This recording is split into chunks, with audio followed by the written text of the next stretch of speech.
Welcome friends, already উচ্চ মাধ্যমিক শিক্ষা সংসদ থেকে বিজ্ঞপ্তি দেওয়া হয়েছে। এবার উচ্চ মাধ্যমিকের নম্বর সরাসরি আপলোড করা হবে ওয়েবসাইটে, এবং তার ফলে যেটা হতে চলেছে সেই সংক্রান্ত একটি খবর আমি আপনাদের সাথে শেয়ার করব। যেটা বলা হচ্ছে, এগোতে পারে উচ্চ মাধ্যমিকের ফল প্রকাশ। নম্বর জমা দেওয়ার নয়া পদ্ধতিতে 20 দিন এগিয়েও আসতে পারে উচ্চ মাধ্যমিকের ফল প্রকাশ। এবার সরাসরি উচ্চ মাধ্যমিক শিক্ষা সংসদের পোর্টালে নম্বর জমা করতে পারবেন পরীক্ষকরা। ভুলভ্রান্তি থাকলে তা সংশোধনও করতে পারবেন।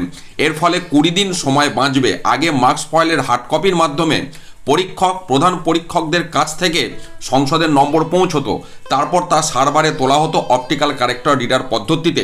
গোটা প্রক্রিয়ায় অন্তত 20 দিন সময় লাগতো। সরাসরি নম্বর জমা দেওয়ার হলে সেই সময় বেঁচে যাবে, ফলে ফল প্রকাশের সময়ও এগিয়ে আসতে পারে। অর্থাৎ যেটা এখান থেকে আমরা দেখতে পাচ্ছি, সরাসরি এক্সামিনার বা হেড এক্সামিনাররা নম্বর আপলোড করে দিলে যে সময়টা বেঁচে যাবে, তার ফলে উচ্চ মাধ্যমিকের ফল প্রকাশ অন্তত 20 দিন এগিয়ে আসতে পারে। উচ্চ মাধ্যমিকের ফল প্রকাশ 20 দিন এগিয়ে এলে স্বাভাবিকভাবেই পরের বছর উচ্চ মাধ্যমিকের যে শিক্ষাবর্ষ সেটাও কিন্তু এগিয়ে আসবে।